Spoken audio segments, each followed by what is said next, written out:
About a month ago, I brought you the story of Toobeah, the small Queensland town that has been claimed by an Aboriginal tribe that doesn't even live there, with a man-made watering hole that was created after European settlement that's now been claimed as a culturally significant site for the Aboriginal tribe that again doesn't live there.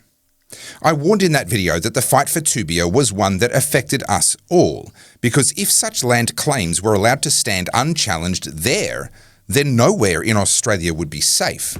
And then this week, the story broke out of the Soviet Socialist Republic of Kazakhstan, also known as Canada, showing that this is a problem that isn't unique to Australia, and if anything, they might actually have it worse. Not that it's a competition. Or at least it's not a competition that anyone wants to win.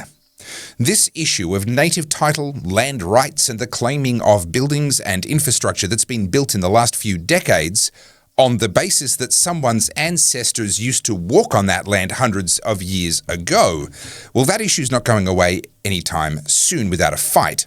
And if the events at Toobeah weren't enough to get you involved in this fight, then let this news out of Canada be the wake-up call that you need. Because in this case, in British Columbia, we're no longer talking about a tiny town in remote middle of nowhere, no offence to the residents of Toobeah. We're talking about hundreds of acres within the downtown area of the city of Richmond in British Columbia. We're talking hundreds of millions, if not billions of dollars in real estate and infrastructure, to say nothing of the lives of the 200,000 residents who live on Lulu Island where the city of Richmond sits. Here in Australia, we were told that it was just about native title in areas where Aboriginals and their tribes still lived, hence the Mabo decision. Then we were told that Mabo wasn't enough, there needed to be a sorry. Well, then they got that, courtesy of Kevin Rudd. Then we were told that that's not enough, and now they wanted a voice. Well, now they want treaty and reparations, pay the rent, Makarata. And now it's clear that whether you live in Australia or in Canada, these activists quite literally want the roof over your head and the pillow out from underneath it. My name's Topher Field. This is the Topher Project, and I help busy people like you to make sense of the nonsense that surrounds us and to keep up with the world as it changes around us. I am 100% viewer supported, so if you appreciate having someone out there who keeps an eye out for stories like this one and then brings them to you in a way that makes sense, then please support my work by buying me a coffee via the button at topherfield.net.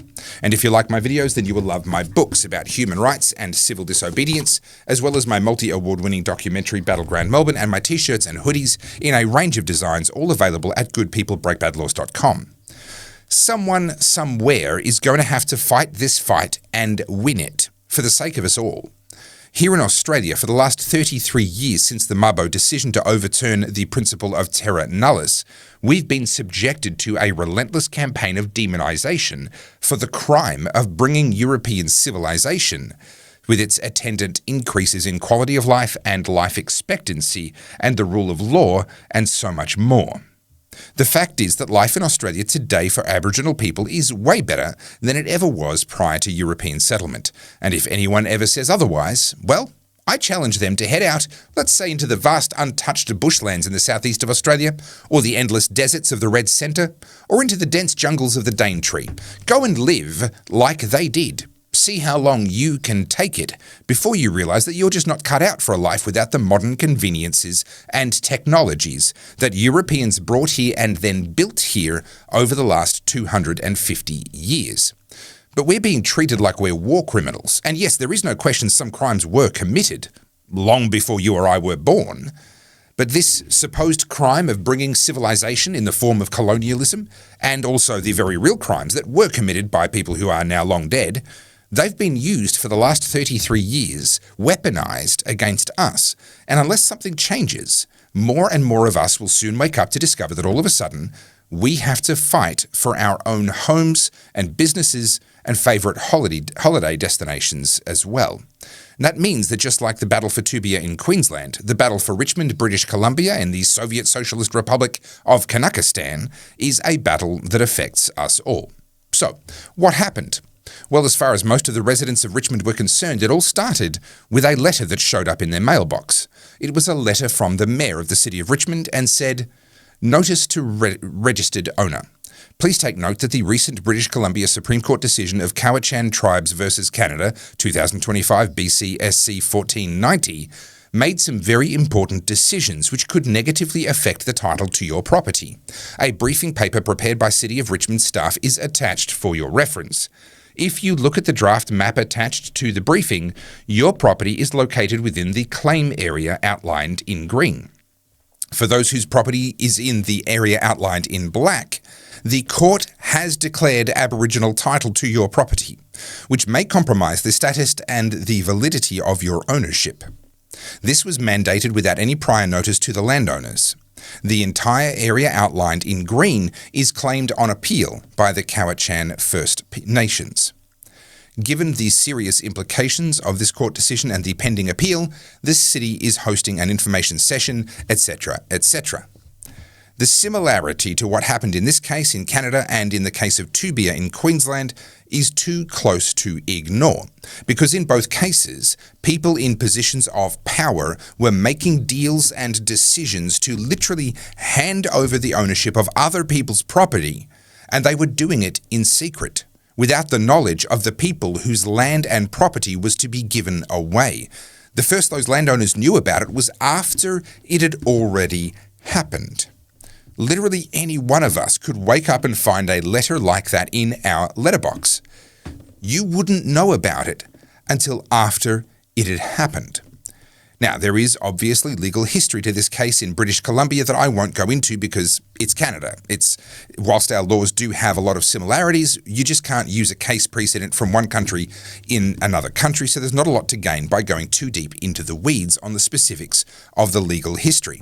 But I do think that it's important to bring the story to your attention, because unlike the situation in Toobeah, where they're struggling to get publicity, at least not the publicity they deserve, because, again, no offence, they're a blink and you'll miss it one pub town in rural Queensland, and sadly, no one seems to care. They should, but this time, we're talking about a big, beautiful city in Richmond, British Columbia. It's a part of Vancouver, the capital city, the westernmost province in Canada.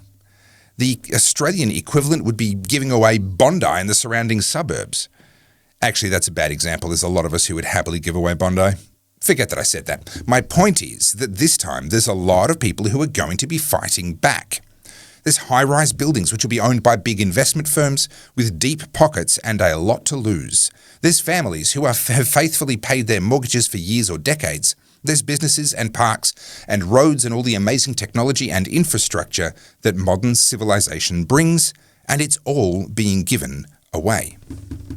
The Mayor, Malcolm Brodie, defended his decision to alert the population of Richmond, British Columbia, because, yes, some people said that he shouldn't have even written that letter.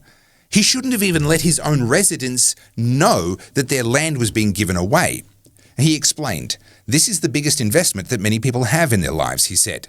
"If you're a purchaser of property, you're not going to buy one of these properties because now you have notice of Aboriginal title. You can't say you were surprised if you buy a property expecting a fee simple title. It could have a very significant effect on the sales," said Brodie, who added that residents are upset in the extreme. Yeah, I'll bet they are. Brodie said the issue goes beyond Richmond because it sets a precedent where Aboriginal title could supersede private property rights. It could affect the rest of the province, and it could affect the rest of the country, said Brodie. So they're fighting back. And personally, I'm glad, because when I reported on the situation in Toobeah a month ago, well, lots of people did care, but not nearly enough. Not nearly enough people were outraged, nearly as much as they should be, and nor have enough people yet realised that it really is true that this could happen to any one of us at any time. So I'm glad that it's now happening on a much bigger stage, albeit on the other end of the planet. But hopefully we will see a proper fight for Richmond, British Columbia, and hopefully we will see an end to this creeping insanity where, unless you're an Aboriginal, you already own nothing. You just don't know it yet. My name's Topher Field. This is the Topher Project, and I help busy people like you to keep up with the world as it changes around us. I hope you don't see this story as some sort of a doom and gloom fear-mongering story.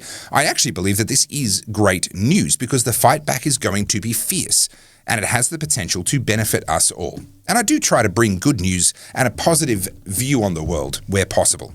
And I am 100% viewer supported, so if you appreciate what I do, then please buy me a coffee via the button at topherfield.net. And if you haven't checked out my books yet, well, why not?